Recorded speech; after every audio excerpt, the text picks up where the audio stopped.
السلام عليكم. النهاردة هنعمل كيكة في منتهى الجمال. كيكة الكلامنتينا حلوة ومظبوطة، مش مبالغ فيها. طعمها خفيف والقوام بتاعها حلو، وسكرها معتدل، مش مسكرة بصورة مبالغ فيها.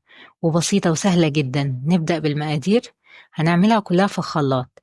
زودت على التلاتة دول حبيتين كمان، وقشرتهم وشلت البذر منهم وضربتهم في خلاط كويس. وهحتاج بيضتين مخرجاهم من التلاجة قبلها بمدة، وظرف فانيليا. عايزة أقول لكم الريحة تحفة.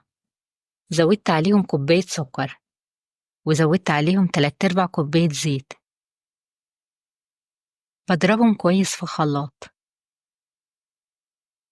واتأكد إن كل حاجة اتخلطت كويس. معايا 2.5 كوباية دقيق، زودت عليهم نص معلقة صغيرة بيكنج صودا، ومعلقتين كبار بيكنج باودر، ورشة ملح. بقلبهم مع بعض كويس.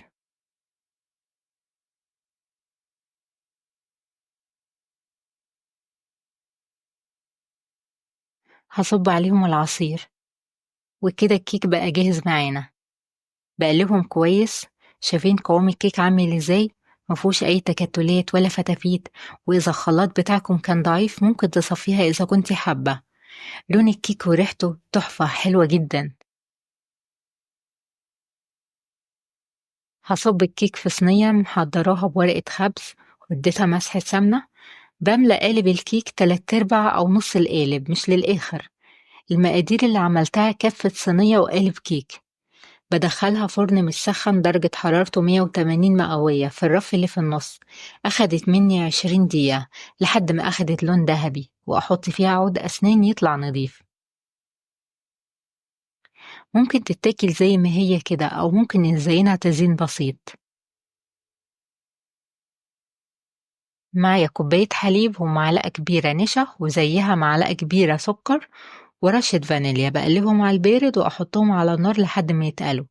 ولما يبردوا بحطهم في كيس تخزين أو كيس حلويات، وأقص طرفه حتة قد الفتفوتة، وأعمل على الكيك خطوط كده وتموجات. ريحتها تحفة.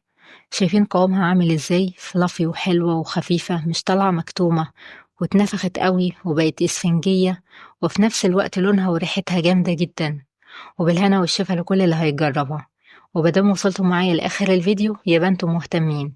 ما تنسوش لايك واشتراك في القناة. أشوفكم على خير إن شاء الله قريب، وباي باي.